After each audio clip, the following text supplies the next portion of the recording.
everybody, it's Karyn Bryant. Welcome to the MMA Heat podcast. I'm here with Pete coming. All right, we're going to have Michael Johnson on with us, the menace.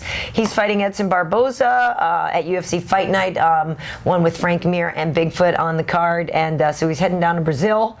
Going to bring an attitude with him, take it into Brazil, and try to beat Edson Barboza, who is very good. Edson's currently ranked number 6. Michael's at number 12. Michael's been out of service for a little while, so we'll talk to him about what's been going on, why we haven't seen him in a little while, and just what he thinks of the matchup. It's going to be a good fight. So what was his ranking before he had this large inactive period? I think he was a little higher because now he's at number 12, but his inactivity, you'll get shuffled down, and so So is he like in the top 10? He might have been like right at number 10 or something. I'd have to go back and look at what do they call it? Time capsule on your thing to go back and look at a website. I think it's just Google. Just Google, yeah. Where was he a year ago? But that's the whole thing. Is it number 12 taking on number 6? It's a great jump for him if he's able to pull it off. So we will talk to him about that fight and also just kind of some stuff that's going on in Black Zillion and see how Rashad's doing. They have some great fighters down there.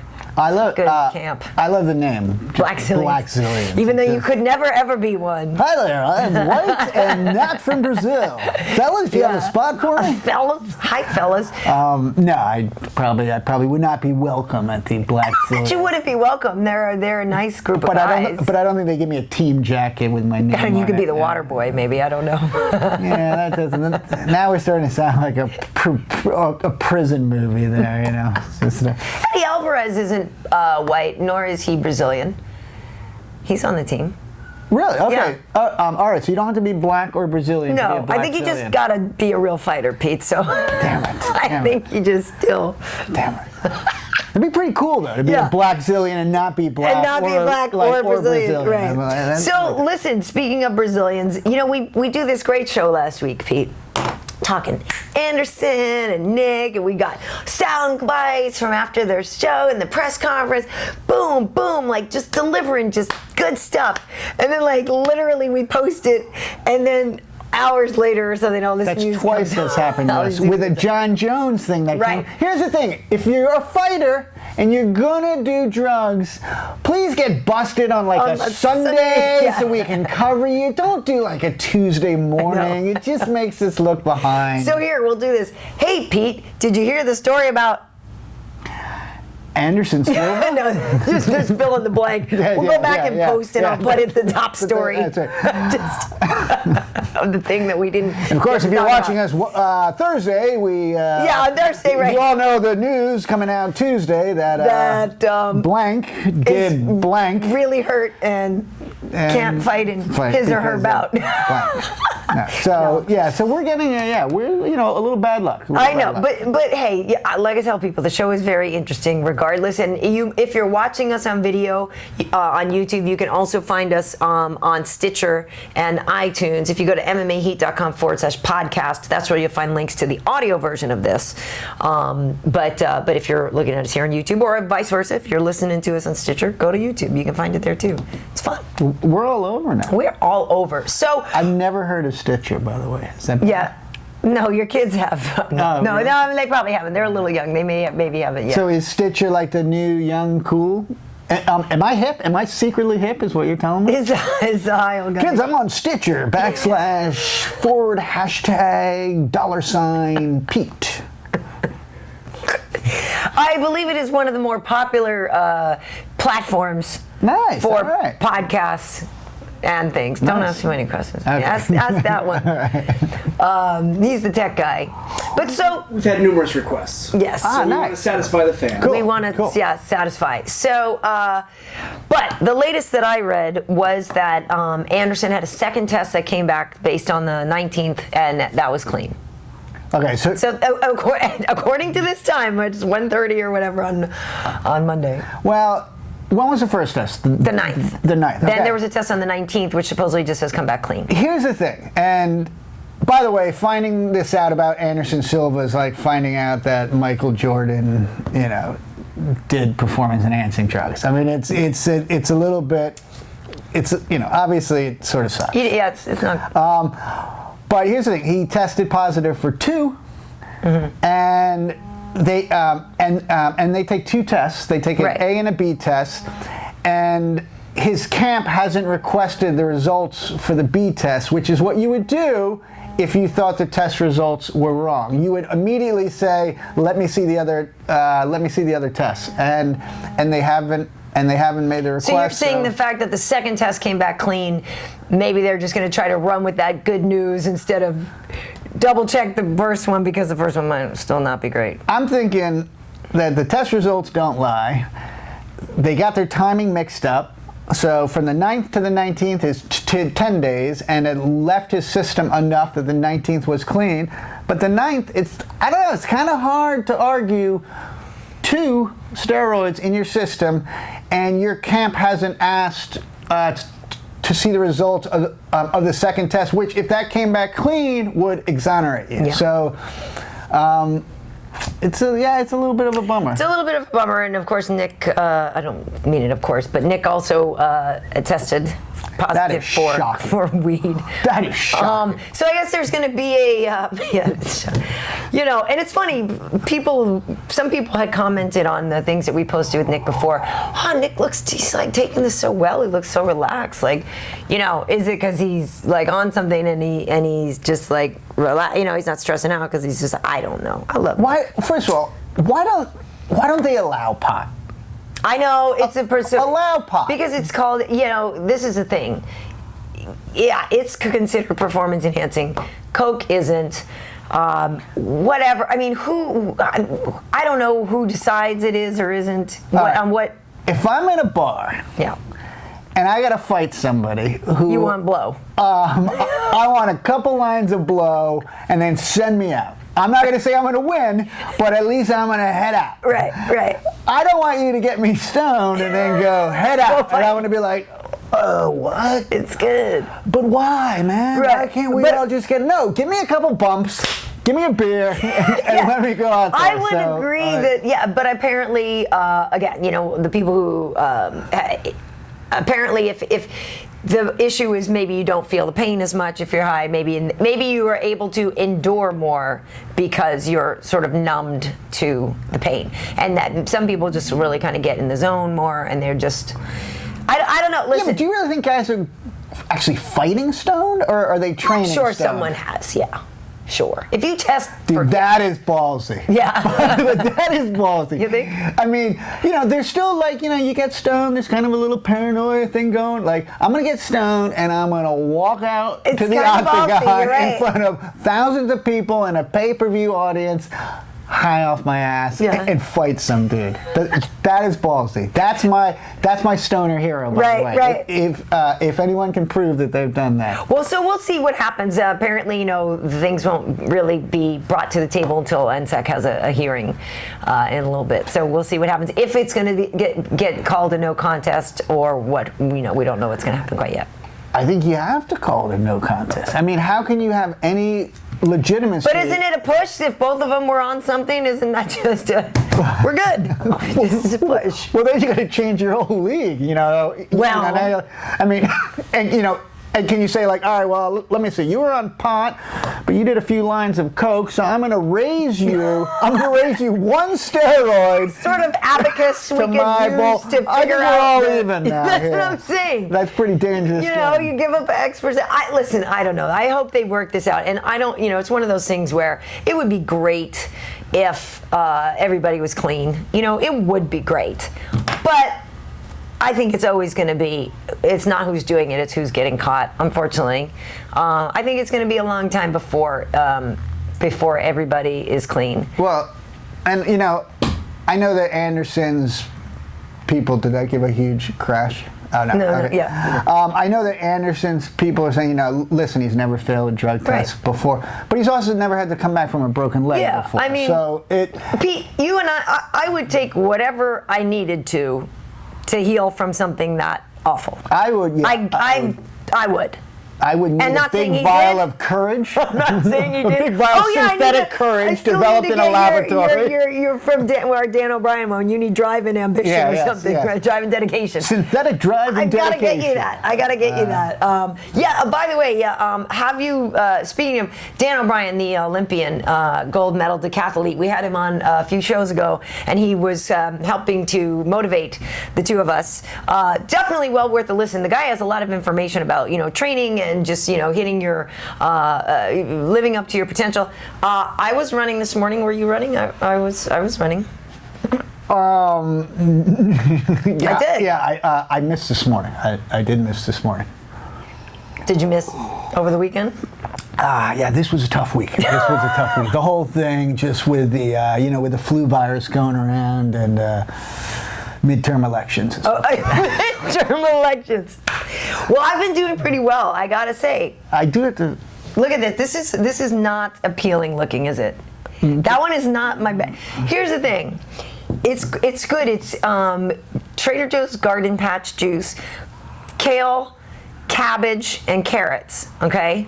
And what it is I made some cabbage soup a couple weeks ago that was really good. And then I thought, you know what, I can just kind of make it into a smoothie. You're looking at me. I don't know if it's I haven't had the runs for a while. Maybe I should try some of that swamp juice that Karyn's peddling.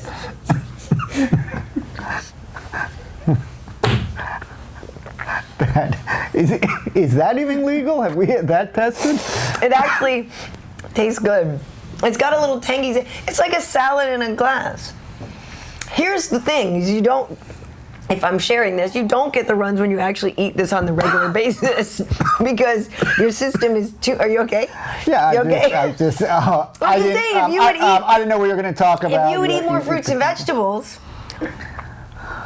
Okay. I'm not saying this is whatever. Another fight. Okay, what? I just eat hay, man. You do. I like nice Timothy hay that we give our guinea pigs. Yeah. So this weekend fights, I probably do have kale on my teeth, but this weekend, we've got the Broomfield fights. This is going to be on Fox Sports 1. I'll be working the desk on Friday doing the weigh-ins, and on Saturday I'll be doing fight night. I got to double check who's in with me this weekend. But Benson Henderson is in the main event. He's fighting Brandon Thatch, and Benson, as we know, fought Donald Cerrone a couple weeks ago. Didn't go his way, so Benson, taking a page out of the Cerrone book, stepped up on short notice to fight when Stephen Wonderboy Thompson got hurt. So Benson has apparently been asking for quite some time, hey, I want to fight at 170, give me one, if one pops up. So this one has popped up for him. I hope he does okay. I think he's a strong enough guy, certainly, to handle the bigger weight. He's a big, meaty, strong dude for 155 pounds. It should be interesting. I know a lot of the people looking at that card are like, Max Holloway's on that card. He's an exciting fighter to watch. I definitely like him. It's just one of those cards where people kind of like, I don't know, not a lot of huge names. But listen, it's on Fox Sports 1, so if you have, a cable package, it's quote-unquote free or whatever. But what I like about these kind of shows is these are the shows when you kind of go in with not many expectations, that you're often pleasantly surprised. So I think if you're sitting around on Saturdays, nothing else, you're not watching, is it All-Star Weekend next weekend for basketball? It might be. Yeah. It's coming up soon. This is better than the All-Star Weekend. Yeah, because, it's still two tough as shit guys. Totally. Getting it an octagon, trying to take each other's heads off, and you get to sit back with a little vodka and tonic and go, come on, come on, bro, show some heart. Right, exactly. We live in a great world. We live in a great world. So check out the fight. That'll be fun. That's Saturday night, and then next weekend. And like I said, we'll be talking to Michael Johnson. The Menace is fighting down in Brazil. We got a show, and that one, I believe, if I'm not mistaken, is a Sunday fight. So I think I'm doing the weigh-in show on Saturday, Sunday fight. So you'll be entertaining my husband that weekend. You get the kids together or something because I'm committed. I'll be working. Nice. This one, he dodged a bullet. Doesn't have to take me up for Valentine's Day because I'll be working the fights. See, I have...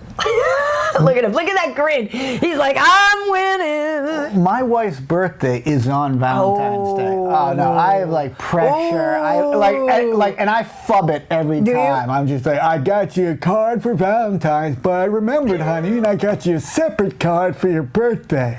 And she's like, and do any of them fit on my wrists, and do they shine? And will my friends be envious? Yes. Will I get any Will my friend oohs go, and ahs? Exactly. Ooh, let me see the card again. Yeah. So here's the thing. I actually don't. I'm not a girl that's like, oh my God, you got to take me out on Valentine's Day. You know what I mean? I got to do this. So I'm not really that worried about that kind of thing. Right. But a lot of pressure, because I always say, you guys act like we don't feel the pressure too. Like, you don't really. What do you need? Like, what you really want, I don't have to pay for. Let's be honest. That's why it doesn't cost me a thing. It's just all right. Here we go. I'm going in, but I don't actually have to spend a dime. You have the ability to make every day Valentine's Day. I really do. Apparently, I do.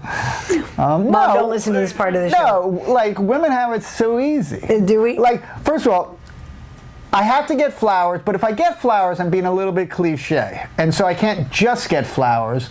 And roses are cliche too, so there's that. And then the card has to be like really thoughtful. No. And I can do thoughtful, but doing thoughtful like 14 years in a row, I'm running out of ways to say that you're special to me. I don't, like, you are special to me. I'm just running out of, the card thing, I hate that they're so mushy. Like, I literally think they need to have the section for those, like, haven't killed you yet, whatever, still hanging in there, but, because I don't look for the one, husband, you are my everything. You are my beginning. It's like, because he knows it's not really true. Like, it's disingenuous, I think, to get a card that mushy. So I usually try to go, honey, you are like a best friend with tits. Jesus. I love you, baby. But that'd be a nice card. I think I would much rather have one that says, that's a little closer to the truth. I feel like those mushy over-the-top ones are just totally unrealistic. Well, dude, have you ever had to get a Father's Day card? Well, see, yeah. I mean, and a Father's Day, it's like, Father, you showed me. Exactly. And I'm like, do we have any for Father? You were there sometimes. You were really kind of absent, right. and I'm really resentful and have a lot of anger issues towards you. But here's your card because I do still love you, but But you totally messed me up. Yeah. So anyway, I'm kidding. I do love you. And he might actually get out of taking me out on Friday night too, because my friend I went out with the other day. She told me she has tickets to see Pitbull, so I might be able to go see Mr. High Pants, and work it out on Friday night. I think that would actually be a lot of fun.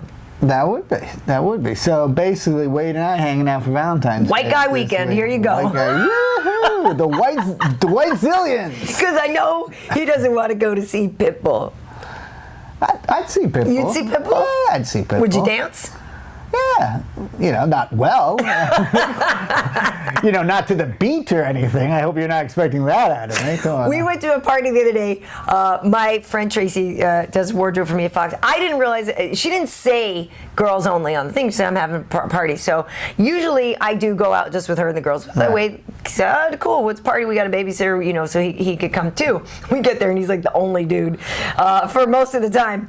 Which then I was like, okay, well then maybe you could leave. And then but anyway, we were gonna go dance, and they were like, "Oh, come on, let's get Wade on the dance." I'm like, "No," and they're like, "Yeah, come on, we can get him to do it." I'm like, "Listen, two things: you can't, and please don't, because then I'm stuck with him. Okay, so please don't force him to go out there because it's not good for anybody." Have you ever seen a robot dance? Have you ever seen? If you took a gorilla and combined it with a robot, and then just randomly opened the back and yanked out a few of the wires, and then stuck them out there, Totally. and gave them 3 left feet.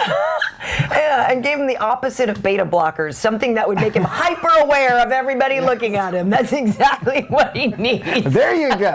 That's what you want, ladies? That's how good Take he's my gonna husband feel. onto the dance floor. No, I got. My wife was going out to a club with some of her friends. So I'm like, oh, great, I'll come. And she's like, we probably won't get in if you're with us. Totally. And I'm like, what the? I'm not sure I approve of this. Yeah, stuff. it's true. And it's a delicate thing because we'll be like, oh, yeah, no, come. Yeah, you should Come, but I was apparent. But I was planning to use my sexuality all night to get in, to get free drinks, and you're really going to kill that. Actually, well, the truth of it is that I'm a very good wing woman. Wing woman. But that often entails, like if there's a couple of guys and one of my friends interested, that means I just waste some time talking to the ugly dude because I have nothing to gain, I have nothing invested in it. But you still need to put the time in and like talk to people or whatever for my friend's behalf. So, but if I'm there, I'm like, listen, wings are clipped, can't work. So I would just take a lap with a friend and then hope she does. So, well, can't help you too much tonight. All you can do is lead a horse to water. You can't make him have the one night stand. Nice. Well, listen, speaking of one night stands, something we want to cover in Praise or Pummel, but first let's get to the good stuff. We have Michael Johnson, actual fighter. Let's get him on the line. We'll keep this going with Michael the Menace Johnson. All right, folks, we're now joined by Michael Johnson, who we know is going to be facing Edson Barboza at UFC Fight Night, Mir versus Bigfoot. And Michael, first and foremost, let me say thanks for taking the time. I feel like it's been a long time since I've seen you, so it's nice to see your face again. Yeah, it has been a real long time. So, yeah, good seeing you guys, too. Thanks for having me. This is Pete, by the way. I should introduce you to Pete. Okay. How you doing? Pete, how you doing? Some people call him the high old guy. Some people call him, what? I think Pete. Just Pete? Pete works. Nice. So listen, this is kind of a big deal fight for you. Currently, right now, the UFC has you ranked at number 12, and Edson Barboza is number 6. So I'm sure you're kind of salivating at the opportunity. But what do you make of this matchup? Because we all know he's got those kicks. He's got the kicks, but I'm really not too worried about his kicks. I've been training very well with my team. We've got a good game plan to go against his kicks. And, I believe in my work. Mm-hmm. I believe in my hard work, and I don't really pay too much attention to the opponent's strengths. Yeah. Prepared and in shape and do what I have to do, we're always going to get the win. So, this is a huge fight for me, a big opportunity for me to get back in the title run. And, I haven't fought in a while. It's going to be close to a year coming up on this fight. So, but I've been staying very active in the gym after my injuries. And I just can't wait, to finally get back in there and compete. Nice. Well, let's talk about a couple of things. You did have injuries, and then also you were kind of on hold with the UFC for an arrest in April, right? Yeah. So what? Thanks for bringing that up, Ken. Well, it's sort of, I'm not doing my job if I don't ask, what happened. So what happened? Nothing happened. Just some bad things that happened, some miscommunications, and it's history. So it's not too important right now. All right. Well, honestly, if you have, that this is the thing with any kind of domestic abuse, any kind of allegation or whatever, is they have to put you on hold until everything gets figured out, right? Just patently, they got to do that. Yeah, of course. Okay. They did their jobs, I did my job, and we're all good. Right. And so, but you did also have, like you mentioned, some injuries as well. So was it a knee, a shoulder? I don't remember what it was. Well, I tore my labrum, and then, I recovered from that, and, I was getting ready to fight again. I was actually going to go to Australia and fight Australia, and then I had a hand injury, and I broke my hand. And then, the whole me getting put on hold thing came in play. And, right. Now a few months later, we got everything worked out, and we're good to go. Nice. Well, and unfortunately, on the good side and on the bad side, your teammate Rumble has kind of had to deal with the same thing. And look what happened to him. He's come back better than ever. He kept a great head on his shoulders like he always has had. So I'm sure there must have been times where you guys were both kind of looking at each other like, man, this sucks. I just want to fight, Yeah, but we're both going good now. He's on his way to becoming the light heavyweight champion of the world, and I'll be to the lightweight champion pretty soon. So nice. I love his confidence. Well, here's the thing. Initially you were supposed to be on the same card as Rashad, and then that got messed up because Glover couldn't fight. But how helpful was that? I mean, obviously, Rashad's been out for a while too. It's always nice when you have that help when you guys are training for the same card. So how helpful was that, having Rashad getting ready at the same time? It was extremely helpful. We always, whenever I can get a chance to be on the same card as Rashad, I'm going to jump at it. Training right next to side of him and getting his energy and his feedback and and his knowledge of the sport is just really good for me. And I try to mirror everything I do in my career as Rashad. And it was big motivation to be on that same card. And then the injury came, and he couldn't fight, so I was a little bummed about that. But Rashad stayed in the gym. He stayed helping me. He couldn't focus on his fight anymore, so he started focusing a little bit on mine and helping me game plan and everything. So it's very well. And I got another teammate on the card as well, Caesar. So so Caesar Mutani's fighting. So it's still good. We're still teammates on the same card. So well, definitely. Well, also, Caesar Mutanchi. I met him actually a few years ago. Vitor had introduced us to him. We were out in Vegas, and he said, "No, this guy's my protege. He's the next big thing. He's going to be a champion." So it's been fun to watch Caesar come along as well. And I know even just guys like you've got Torino in there. Vitor obviously was getting ready too. Were you in the gym the day you heard that Chris got hurt? I was actually in the middle of my workout with Jake Bonacci. Yeah. Did you hear a string of expletives in Português with Jesus help me?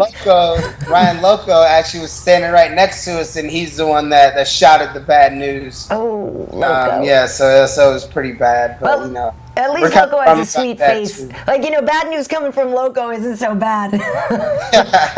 That's tough. But also, I know for you, talking about people on the comeback trail, I know Rashad the other day posted a video of Tyrone Spong, who had a really bad leg injury as well, and he's coming back from that. So Rashad posted something the other day, and Tyrone looks like back in beast mode. Yeah, he's been back in beast mode for quite a bit. Yeah. It's just incredible how he came back from a leg break like that. I swear he's like Wolverine, and he's looking better than ever, and he is huge right now. He's strong, and I feel sorry for boxing, kickboxing, MMA, whatever he decides to do. Whenever he goes into, he's gonna turn some heads and be the champ in anything he does. So he's got all my support. He's a badass, Pete. I gotta show you some stuff. He's just cool looking, cool ink. He's from Suriname. He's got this and he's just a killer, just a straight killer. It's fun. It's fun to watch him. But I do want to talk a little bit more about Edson here. Like you said, it's a great opportunity for you to get in there and make a title run. Has it been frustrating being on the sidelines and seeing who's moving up, and because you're in such an incredibly competitive division? Have you been frustrated at all by having to sit there and wait?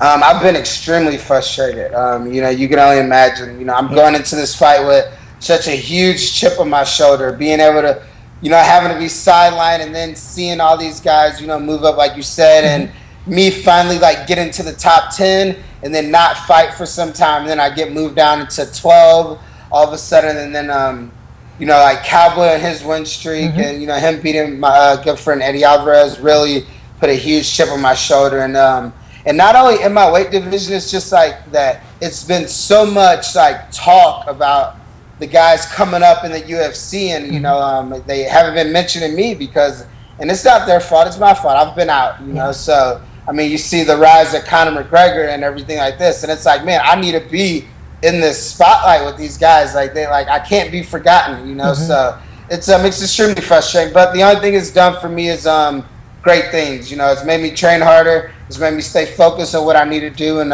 it just makes me more hungry than what I was before. And would you say, there was a couple years back you kind of did really well. You were coming out strong. Then you had a couple losses. Did you shift mentally? Because then you came back and won 3 in a row against good guys. Was there something that happened back then that kind of made you wake up a little bit too and start to take things more seriously, or was it just one of those, hey, he was better that night? I thought when I went on my first streak of 3, it was kind of set in my mindset that I was this unbeatable guy for some reason. And I have no idea. And I took a fight with Miles Jury kind of on short notice, and I underestimated him. And he went out and beat me. And then I underestimated Reza Mardadi, and then I ended up getting submitted in the 3rd round. And then I went back and I go, I'm an idiot. Why am I underestimating guys that are in the UFC? They're there for a reason. I need to get my shit back together and start working out and getting my mind focused on exactly how I was when I got my first run at 3. And the rest is history. I got my mind back focused. I got on sharp. I stopped underestimating everybody, and I'm just going out there just to make a statement in every fight. no matter if I'm picked as the favorite or not, you know, I'm going to go in there and I'm going to train just as hard and go in there and try to make a statement and dominate from start to finish. Nice. Well, because I remember, I forget which one of those fights was in Vegas, but I remember watching it was like, yeah, Michael Johnson's going to mess up. Oh, this is not his night. Yeah, it's like, it had to be miles. Yeah. It's like, what is happening out there? This is not right. This is not what I expect. Confidence, and I don't know. I just lost. Like I remember zero happening of that fight. Yeah. So it was crazy. But. Yeah. Well, I think that's a pretty good life lesson for for anyone who's watching our podcast. Never underestimate anyone in the UFC. Totally. I think you should get that tattooed on you. Yeah, absolutely. You know, Joe Silva knows exactly what he's doing, and you know, Dana White and Lorenzo Fertitta, you know, they bring these guys in for a reason. You know, they seen something in them. And, you know, I had no business underestimating them, and we'll see what happens next. Don't worry, that'll never happen again. Nice. Well, you also had the opportunity, though. He was on the card last year in Boston fighting Joe Lozon, local boy, right? And so everyone's just like, oh, you're the enemy. Like, you know, I'll never forget afterwards in the post-fight press conference, I think I even asked you, I was like, what's up, spoiler? Like, it was great because, you know, people love Joe Lozon, and he's such a good fighter. But you just had the, like, catbird, you know, I mean, the Cheshire Cat grin on up there. He's like, that's right. Hate me all you want. Like, I swear. Oh, of course. You know, I was on a 2-fight losing streak. Yeah. I had to go in there and win. Like, it was no doubt about that. You know, I couldn't go out there and lose. And I love going in hometowns and home countries and being the spoiler. And that's why I accepted this one. You know, I can't wait to go into, you know, enemy territory and, you know, get a win. And so does that fuel you? Do you do you get psyched from the negativity of the crowd at you? Does that give you extra strength? You know, I don't really necessarily say it fuels me because, you know, everybody says, oh, it fuels me to hear the crowd do this and that. You know, I just think it takes a lot more pressure off of me. Right, you know, like I can go in there a lot more relaxed as opposed to Edson, who, you know, he's expecting to win. He's got to win in his home country. He can't let his friends and family down, you know, that are there watching him. And, you know, I'm just the guy, you know, relaxing with his feet on his couch, you know, like being Rick James and Dave Chappelle, you know, like I just put my feet up in your house, you know, and just be the guy that comes in and be real disrespectful to his house and, you know, get a win. So nice. Have you fought in Brazil before? No, it's my first time. Oh, nice. And Porto Alegre, you know, initially I was supposed to go on that show, but I'll be working in the studio instead. But initially, because I was all excited, I was like, go down there with Rashad and the team and hang out with everybody. And then they swapped, then his fight got pulled, and then I got swapped away. So is he still going to go with you, though?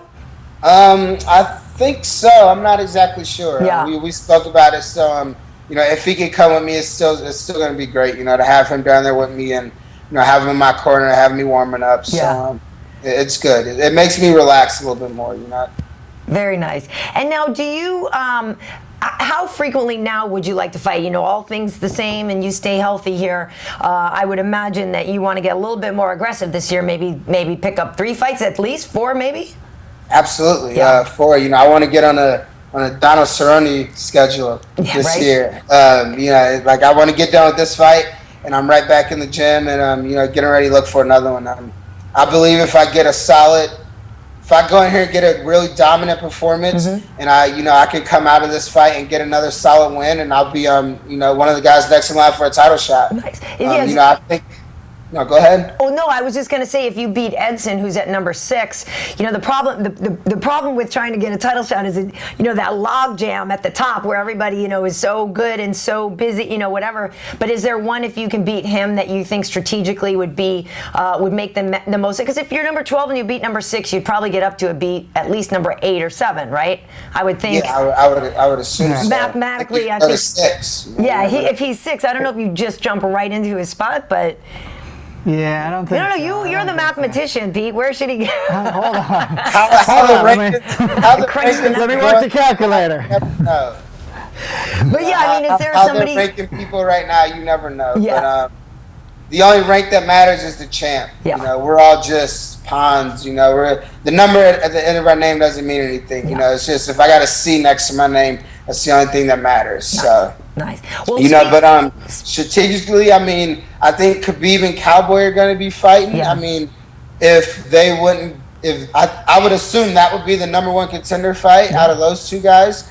So, maybe I have no idea. Maybe like a DeSantos if he loses to Pettis, which I think he will, or the loser of the number one contender fight, or you never know. Like I said, I think the top is kind of open a little bit. You got Benson that lost, and then you got Khabib and Cowboy fighting, and who knows what Gilbert's going to do, and it's kind of. It's kind of odd. So I wanted to go for Gilbert first, but that'd be a good fight. Yeah, that's who I wanted. Oh, I like that. That'd be a good fight because Gilbert, just like Gilbert shows up to throw down. He doesn't ever play around. It's like he just wants to fight. Like that. But you mentioned one thing. You said you think RDA will beat Anthony Pettis. Huh? You think we'll have a new champ in a couple weeks? No, I said I don't think. Oh, you don't think? So you think Pettis will keep it? Yeah, I think Pettis is going to keep it. I think, no offense, but I just think he's too slow for Anthony. I mean, he's strong, but, I mean, Anthony's been making it look really easy. Yeah. His last few fights, just making it look really easy. Oh, no. So, I need to hurry up and get up there and give him some competition. That's what I'm saying. Nice. Well, and I feel like that was something that Gilbert even said after that fight, too, was about Anthony's speed, where he said something like it made him realize his age. All of a sudden, he was like in there with because Anthony is just so good and just bam, bam, bam, so fast. Yeah, and that could, you never know. That could have a lot to do with it. He's fought twice in 5 years or something like that. So he's got a lot of rest. So we'll see how many fights he picks up and see how good his body holds up. Right. Now I want to talk to you about something we do. We do something called praise or pummel here, but there was one topic I wanted to actually get your opinion on. So, I don't know, you watch football? Yeah, of course. Okay, right, yeah. So, both of us are from New England. Patriots won, obviously, great game. Well, Julian Edelman, after the game, he had a liaison, let's say. Sex. So he hooked up with some girl, and she put it out, I guess, on Tinder, but she took a picture with him in bed with her. And she put, I think she put on Facebook. Or something, yeah. And she I think they met via Tinder. Oh, great. They hooked up, and then, he's, passed out, post-sex passed out, and she takes a picture and then says, I just had sex with Julian Edelman, and posts it on Facebook. So my question to you is, Michael, how careful are you with the ladies you choose to hang out with? Because what would you do if she did that? That, to me, is just the most ridiculous thing a chick could do. Unfortunately, I'm taken. I have a girlfriend, so I'm very careful because I only got one to worry about. Nice. So. But if I was in his situation, I wouldn't be on Tinder for one. If I'm a guy in the NFL, I mean, come on now, how hard is it? You just won a Super Bowl. Right. You don't need to go on Tinder and anything. But I'm not gonna pummel him for that. I'm gonna pummel him for falling asleep like that and letting her take a picture on his phone. I mean, if I'm in his shoes, I mean, she's leaving as soon as I'm done. You're right. In his shoes, you have to, because look what happens. Totally. You get posted on pictures and everything. You fall asleep too. I mean, you don't fall asleep and make yourself at home. No. I mean, you're so vulnerable. She should have did that. I mean, you can't do that. I mean, you're right though. You're right. Good. I was just curious because people talk about professional athletes so much, that the men are just whores, and I'm like, listen, I'm not saying you're not right, but I've seen some girls go for these guys, and I'm saying it's not all the guy's fault. Is all my point. But that's an ambitious girl right there. Well, and also here's the thing: if that was the other way around, so if it was a guy hooked up with a girl and then she was passed out and he took a photo of her and then blasted it on Facebook saying, hey man, check out this chick I just slept with, it'd be like date rape. Go to jail for it. Exactly. So no, I mean, and the great thing is that this girl is now banned from every bar in Boston. Nice. I mean, how much of a skank do you have to be to get banned from every bar in Boston? I mean, we're talking Boston. I mean, I live in Los Angeles, but Boston, this home is of the girl I Revere. read about. This girl. That's the one that got banned. Yeah. Oh, that's so funny. I read about that. I was wondering why she got banned. I didn't read into it. That's right. Yeah, well, now she has to move. Yeah, right.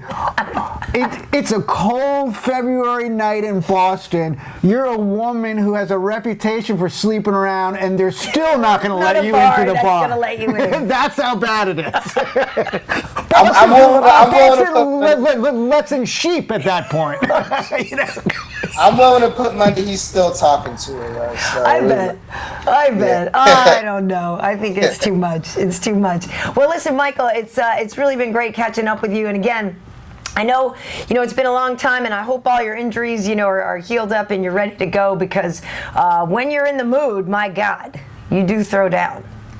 I am. I'm 110%, and I'm ready to go. Awesome. I'm hungry, and I got a big chip on my shoulder. So. Nice. Cool. Nice. Looking forward to the fight. Rolling into Brazil. Yeah. Bam. I like that. Here it is. Gonna go into their house and put my feet up on their couch. Yep. Yeah. It's so disrespectful. That's great. Awesome. Well, Michael, take it easy. And like I said, I'll be there on Fox, so maybe we'll talk to you in the winner's circle after the bout. Absolutely. You can count on it. All right. Thanks. Take it easy. So I'm Thank you guys. Appreciate it. Bye. Bye. Well, there you have it. Michael Johnson. I like that guy. I love the nickname, The Menace. The Menace. Is that his official nickname? Yeah. That's And a on good Twitter, nickname. you follow That's The a good Menace name. and stuff. That's a good nickname. No, it's cool. I mean, it's good, not that it's good that bad things happen and, you get in some trouble, but I think having some time to check yourself before you wreck yourself is probably not a bad thing. Well, and that's when having the nickname The Menace might not be so Might good. not be a great idea. The cops show up at your door and they're like, and you're also The Menace? You're like, Right. no, that's just No, we're not no, fighting. I'm really no. the law-abiding citizen. Yeah, and I wasn't trying to. I was saying that Rumble has dealt with the same thing, but I wasn't. They're both good guys, but it is a little unfortunate they both. It was good journalism. Yeah, you have to. You asked. I didn't ask him about Thiago Silva. You asked the question that had to be asked. I did. And he handled it like he had a lawyer sitting right next to him, which is exactly how he had to handle it. Well, the thing is, he's got to. It's a question you have to ask. Yeah. You gotta ask it. But I do want to pick up on the praise or pummel things here with the Julian Edelman. So we're pummeling that girl pretty solidly, right? We're pummeling the girl. I mean, one, it's just bad enough to be like, hey, check out who I just slept with. Right. And two, to take a picture of somebody that you just slept with who's sleeping and then blast it to everyone. It's God. like, yeah, that's not really that cool. That's so bad. I mean, and the thing about it is girls like to trade war stories too. I mean, it's not like we don't, but have a little tact. Like that's. I mean, you don't. Do you know? Apparently, there's a website out there where rock groupies like rate guys. And I'm gonna find this out next week. Really? So like rock and roll people. So So wait, the rock stars rate the groupies, or the groupies rate the rock stars? No, the groupies rate the rock stars.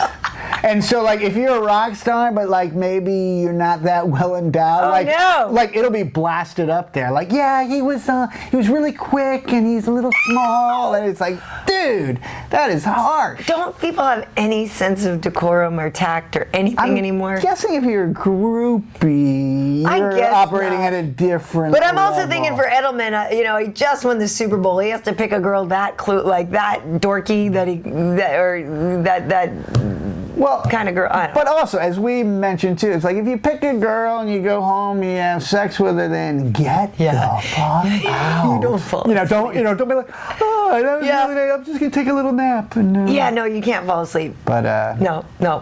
Yeah, and also like when you're at that level, don't you just like call like your agent or your manager and it's like, yeah, Bob, Taylor Swift around? This is Jules. I'm a little horny tonight. Can you hook me up with a model? He shouldn't have and to it's all done for you. Yeah. Well, this weekend I went to the movies. I saw Seventh Son, and here's the top 5 in the box office: SpongeBob, American Sniper, Jupiter Ascending, Seventh Son, and Paddington Bear.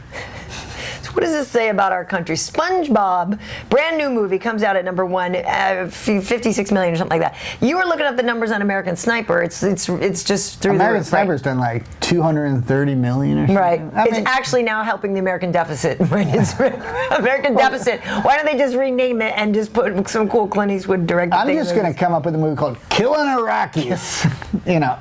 Have you seen American I'll Sniper? probably open up at like 30 million. Out of any of those, have you seen any of those? I haven't seen any of them, but I have heard, I have 2 8-year-old boys. I've actually heard that the Paddington movie, if you have kids, isn't bad. Yes. SpongeBob just looks horrible. Well, And I like the SpongeBob cartoon. yeah. Who's your favorite character? Well, Patrick. Oh, mine's Patrick. really, I like Squidward. Uh, So I saw, my little one has seen Paddington. She enjoyed that one, but she also went to see SpongeBob yesterday. Didn't quite get there in time for the 3D, but she enjoyed it. But we saw Seventh Son. So, I when it comes to praising or pummeling this one, Pete, I don't, it kind of ended and you just kind of go, huh. Like, it was just kind of a collection of cool scenes. There wasn't some great story. So it was like there's some cool stuff happening, but not enough to really make you feel like there was some incredible story. But you said it's like a medieval It's a sword medieval, thing. but it's also a... Can you see that stuff on HBO? Sure, yeah. Game of Thrones? It's a little Game of Thrones, but it has like Julianne Moore is this great witch who then transforms into a dragon and stuff like that. It has Jeff Bridges as the spook who hunts her, and he's got this apprentice, the seventh son, Am I the in some seventh son. strange like Switch movie No, I know. where you've been replaced with like a tween, No. and some tween girl? But I enjoyed it. I guess it was okay. I guess I would. I don't know if I wouldn't pummel it. I would give it mild praise, and I would say to some people, if they wanted to see it, they should go at 420. They may enjoy it better that way. At that time, I should say. So otherwise known as the Diaz hour. the bewitching hour. Yes, I see. Wade is breaking news. That Big Nog. Do we really finally we have breaking news? So you're saying Big Nog is saying that Anderson should step down as the coach of the series. No. The NSAC is saying Anderson is requesting that Anderson step down. Now, before Dana had said it's going to be fine, he's going to stay as a coach. It was supposed to be Shogun and Anderson. And I actually, the other day, was briefly talking to Shogun's manager, and I said, hey, how's it going? How's the filming going? He goes, oh, it's going pretty well. It's been a little bit tense. And I was like, oh, tense filming or, tense because of the test result things? And he was like, yeah, kind of both. Yeah. And then I haven't really been able to speak to him any further on that. So that's NSAC regulates and oversees the Ultimate Fighter series, which is filmed in Vegas, and so they have asked that he step down as a result of his temporary suspension. So they've asked that he step down. So that means he is stepping down? Oh, he's out. He's out. So now it's Big Nog, who is Anderson's mentor and who is mentor or protege? No, mentor. Really? Yeah, no, the Nogueiras are the reason that Anderson kept fighting. A long time ago, he was broke and all this, and they really encouraged him to keep fighting. Cool. No, that's like, I mean, I've seen Anderson cry because I was there when Big Nog got hurt, and Anderson's there with him in the ambulance and stuff like So they all cried. Bless their hearts. I love it. I think he cried because it was a Wednesday. Oh, actually. stop! I love it, but it's hump day. But that's interesting. And Little Nog will help out. And Little Nog will help out too. Okay, well, listen. It's Nogueira now. obviously an incredible amount of knowledge to impart there. Having Nogueiras on, I think that's still interesting. And for Shogun, people kind of get down on him, but again, the guy's an incredibly talented fighter. I mean, that's a dream setup to have any of those people coaching you. But that's too bad. I was looking forward. I mean, Anderson and Shogun weren't going to fight each other anyway, but I was looking forward to that. That makes me sad. I was so thrilled at Anderson's return. I hope this all works out because to me that was such a nice story, a great story. That's a bummer. Well, he's such a classy guy, and this still doesn't change it, but. It definitely puts an asterisk. It's just a bummer. Well, thank you for that breaking news. Well, I'm really I'm amazed. Okay, so let's move on to our final praise or problem. Which, so again, I know you didn't see these movies, so I'm mildly praising Seventh Son. Like, it's literally, we wanted to see Jupiter Ascending, I guess, and the times weren't right. So if you've seen Jupiter Ascending, let me know, because we don't really get out to the movies that often. So if that one is worth seeing, whatever, feel free to give a review here in the comments section, or to let me know what you thought of Seventh Son. Like I said, there was some cool stuff about it, but there was a couple things where I just was just full on laughing at, like, how we just, okay, that is not a good review. No, but it was fun. I'm saying I was laughing because it was enjoyable. I don't watch Game of Thrones. Do you watch Game of Thrones? No, but I figure if you're gonna watch Seventh Son. No, but this had like dragons and this dude, turns into a huge bear, and then there was just, it's cool. Okay, let's have Karyn come back. I don't know. Whatever 13-year-old No, I like girl. sci-fi. Like I said, I loved like things like Pacific Rim, and I can quote Star Wars, whatever. Okay, so final topic is the Grammys. There's kind of a lot of things to praise or promo about the Grammys, but I want to start with your favorite guy, Yeezy, young Kanye. So Ye was there, performed, actually hasn't performed there in 6 years or so. Came out, did a song by himself, and then came back later on with Riri and Paul McCartney. You know, that old man who's going to have a career thanks to Ye. But when Beck got our album of the year, he started to pretend that he was going to come on again. We know the famous thing when Taylor Swift won, and he got up and intercepted and said that Beyonce should have won, and so he was joking that he was going to kind of get up there and intercept again. So he didn't, but afterwards starts talking on E about how he's been, disrespected. Everybody knows that Beyonce should win because Beyonce is inspiring, and you guys are insulting the artists here by continuing to do things like picking Beck as the better, quote unquote, better musician, better record. Your thoughts on Kanye? He's a douchebag. He should have named his daughter Massigild. Oh my God. Come on. I mean, sit down. First of all, he goes up when Beck gets the award, and he goes up and like pretends he's going to do his Kanye thing, and then goes back and sits down, and then it's kind of like waving and laughing. It's like, dude, it's not your moment, man. It's like, I don't mean like that, like that wasn't even cute. Oh God, we were all worried you were going to be the asshole you were 6 years ago, but now you're what, a new and improved asshole? Like, it's, I mean, why are you taking the attention away? I don't get, because you didn't agree with it?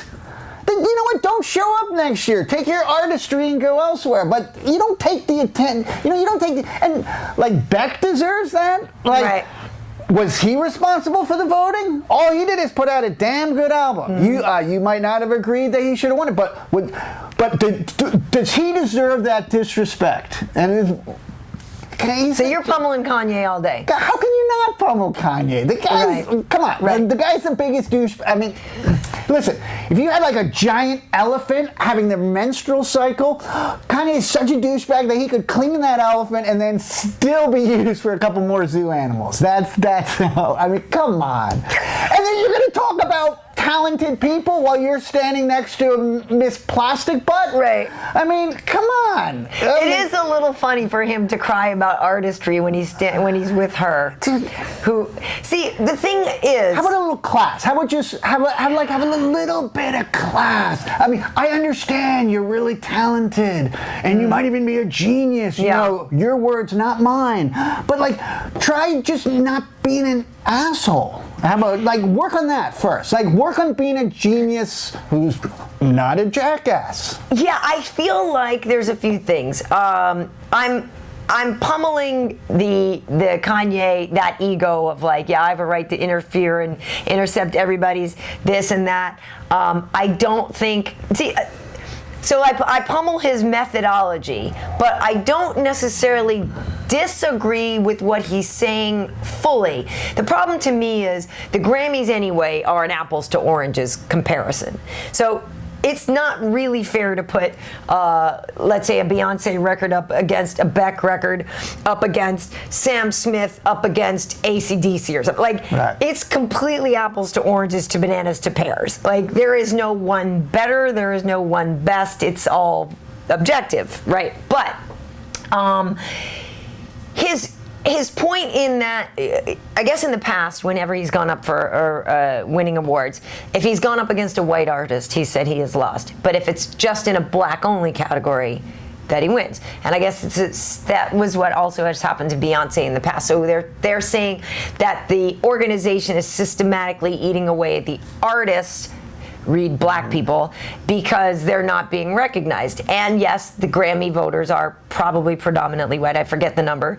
It's the same thing over when you get over the Oscars. It's something like 91% white and 94% male or something crazy like that.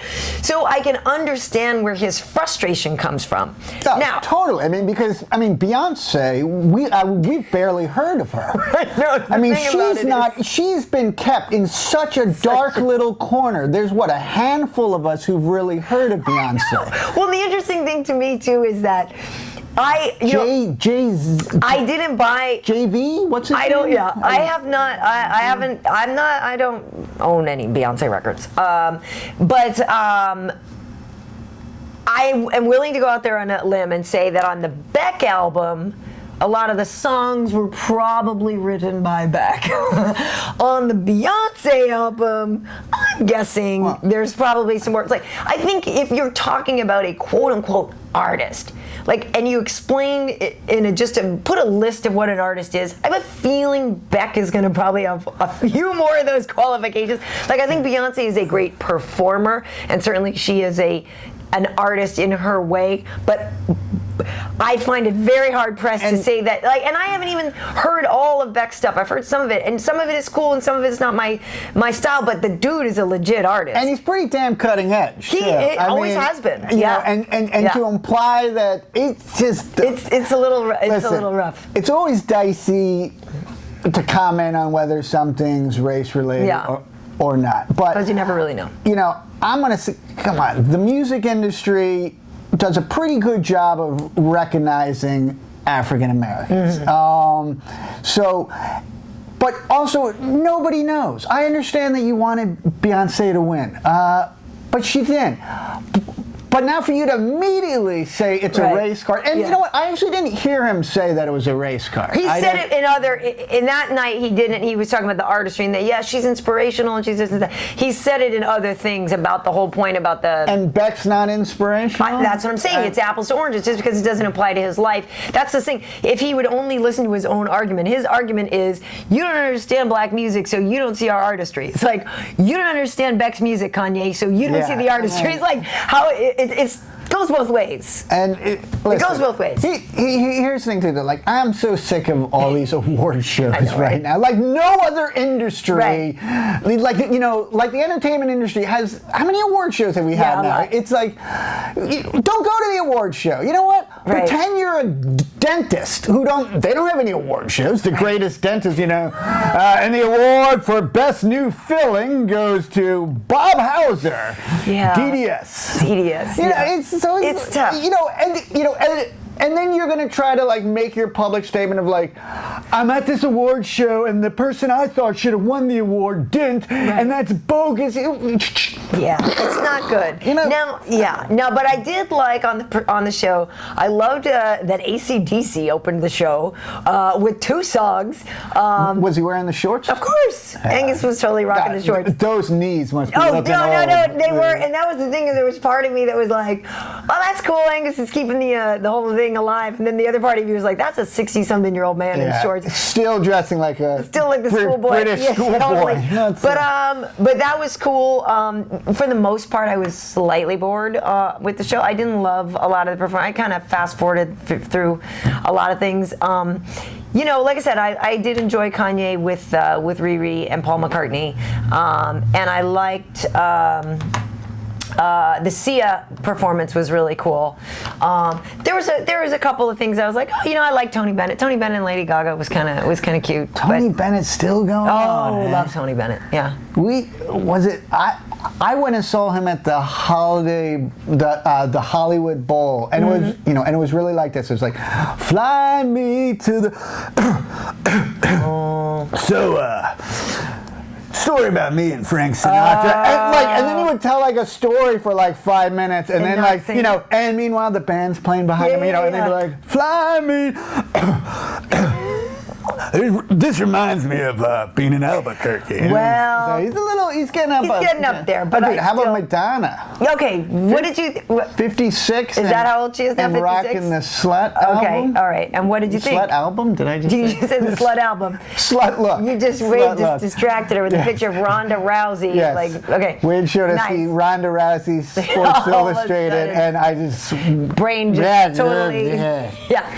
So that's a different picture because the first picture of Ronda in the Sports Illustrated in the black bathing suit was like a nice picture, but it wasn't anything super hot. Another one from inside. Okay, so that was nice. That she. Is that getting it done, Pete? She doesn't look bad. Do we need to finish? Is that getting it done?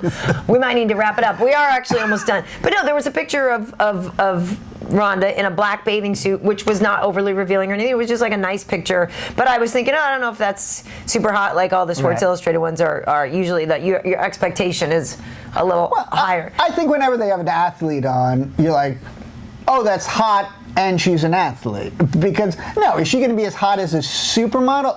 As someone who makes her living solely based on her looks?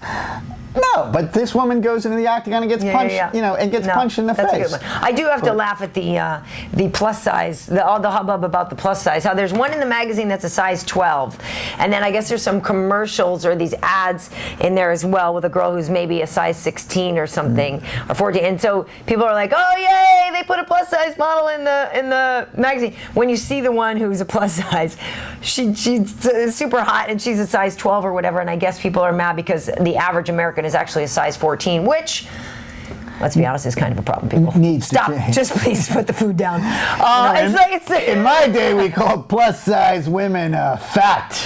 No, the hard F-A-T. thing. The hard thing about being a woman is, I don't like that we are judged very harshly, and it's a problem. And I don't like to see a chick in a magazine who's a size a half.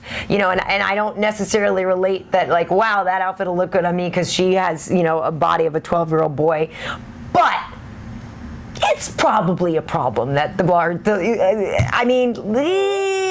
Americans should maybe put the food down a little bit more. I don't know what the average size is around the world. I feel like, yes, people are getting bigger probably everywhere, but just saying, like, celebrating the fact that, like, it's weird. I don't want to sound like a traitor because all kinds of women should be represented, but at the same time we should not also put out the mythology that being fat is good for you. Well, but 16 is not, she's not fat, you know what I'm saying? But we all are embraced, but there's a problem if you're like grossly overweight. That's a problem. And the 16 and the 14 are not grossly overweight, but like, let's be honest. First of all, I totally agree with you that obviously we shouldn't be judging people on their bodies. But it is Sports Illustrated swimsuit edition. Right. So there's an expectation. For the swimsuit edition, we're going to be judging you on your body. Right. Because the ideal if it was, Psychology Today November issue of really well-balanced humans, right, we could have the larger one. Well, and it's also fantasy, because the whole point is that most of you, if that story is true, most of you have the size 14, 16 girl at home anyway, right? So the whole point is that you're looking at this for escapism and fantasy, right? What is Wade showing you now? No. Oh, what is it? More breaking news. More breaking news? Cancer-free. Nice! Our good dear friend Justin Fortune the other day went for his last treatment, and he's cancer-free, and he's Manny Pacquiao's strength and conditioning coach. So if that fight with Floyd ever comes around, he needs to look out, because Justin is such a beast, great trainer, and has really been fighting his own fight. That makes me very, very happy. Quoted as saying, "Cancer punch is way harder than Lennox Lewis." Oh, yes, he fought Lennox Lewis for the title once, Justin. Yeah, and I'm going with his wife to the Pitbull show, so that means she'll be in a good mood too. You can hang out with Justin. And, oh no, that's great news. That's great news. But anyway, I feel like I'm going to get in some trouble, but I don't, having been a larger woman, I understand that it's nice to be treated well, but I didn't want to like celebrate my size before. I was like, yeah, I'm heavy. I didn't like it. Right. You know what I mean? It wasn't like I felt good about it. I didn't like it. Listen, I think if you own it, some people are really confident and like totally rocking, and it's not a big deal. I wasn't like, I didn't like it. I've seen women at the beach who you wouldn't say that's that's necessarily traditionally a good body, but they're sort of rocking a bikini and they got some confidence and they're feeling sexy and they're giving off a glow and they look sexy. Yeah. No, the girls they chose for this stuff totally pulling it off. I mean, first of all, what size is Kim Kardashian, do you think? Oh, I don't know. Since Ye makes her clothes, it's probably size 0.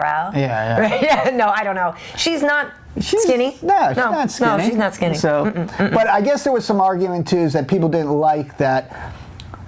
The fact that there was a plus-size woman in there, that it got so much attention, right. And and that's like, man, I'm damned if I do, damned if I don't. That's what I'm saying. Now it's like confusing. I'm not supposed to acknowledge it, or I am supposed to acknowledge it. If I don't put you in, I'm a jerk. But if I put you in, society's a jerk because it's such a big deal that you're in. And so but it is. I mean, we're not going to solve it right now, Pete. But it's a problem because we do have it hard. I mean, and being the mother of a daughter, it is very difficult to navigate the mixed signals of what a girl should be and what a woman should. It's not easy. Well, you got a lot of, and I kind of thank God I don't have a daughter, because you just have that much more work to build up that person's self-esteem, because they're constantly reminded by magazines everywhere that this is the ideal woman. Whereas a guy can be ugly as sin if he's athletic, or now he can be, short, ugly, and white if he's like a computer programmer and develops an app. Totally. I mean, he can be banging supermodels by the time he's mid-20s. Oh my goodness. Well, listen, Pete. What? Do you think that Tom Brady and Giselle, just for fun, ever text each other back and forth check it out, I just banged Giselle, and then Giselle goes, check it out, I just banged Tom Brady. God. Look at me. Hey, check it out. Here's a picture of the woman I just banged. Here's one of the guy I just banged. They are pretty ridiculously hot, aren't they? Dude, they're so. I mean, the government just needs to put them in some container and just force them to have sex like panda bears, and just. We need more of those. We need more of those. We need more of those. I mean, apparently, Andre Agassi and Stephanie Graf didn't really produce. They didn't crank any out? Didn't do too well. So, Tom. Well, listen, Pete, where can people find you on Twitter? I'm just going to move right along here. Mind Noogie. Mind Noogie. When's the last day you tweeted? Last day I tweeted was every day Pete tweets more things. So he's been running more this year. He's been hitting the gym like crazy. He's been tweeting. Yeah, no, I've been a little lax in the tweeting. So tweeting's I'm going to tweet more. But you do read the comment. Basically my point in saying where can they find you is if people want to speak directly to you. Yes, if people want to speak directly to me, Mind Noogie, and you can tell me, hey, I'm a Kanye fan who enjoys big women, and nice. And you're just the biggest jerk ever. Nice. And hashtag total. I will say this: I do have a few Kanye songs on my iPod for running and stuff. He's a talented the guy is ridiculously talented. It's just he's abrasive. He just needs a little class. Yeah. He needs to realize that the world does not revolve around him, but there's a sun. There's a thing called a sun. The world actually goes around that. And Kanye is a part of the world. Yes. He's not actually on top. Well, I want to thank Michael Johnson again. He's fighting on the UFC fight night. Frank Mir versus Bigfoot Silva. That one is in Brazil, so I'll be working that show for Fox Sports 1, and also I'm on this weekend doing the Benson Henderson Brandon Thatch fight. UFC Tonight is back this week. We were off. People are like, oh my God, what happened to the show? Are you canceled? No, we've just been preempted for various things, but we are back at it on Wednesday. So look for us there. You can follow me on Twitter at Karyn Bryant. Follow me on Instagram at KB Heat. Working up the Instagram stuff. And we've got our Facebook page for MMA Heat. You can subscribe to MMA Heat or Karyn Bryant on YouTube. And I want to know, who do you think has nicer hair, Karyn or Benson Henderson? Oh, yeah. Let's hear about it in the comments. He's got great hair. And something to look forward to on MMA Heat. We hung out with our buddy Shek Congo the other day. He's got a Bellator fight coming up. He's fighting King Mo at the end of the month.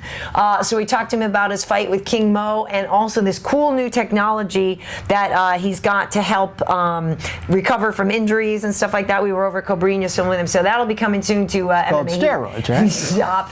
No, Shek doesn't do that. It's what you would think. You look at him, you're like, you must with that. But yeah.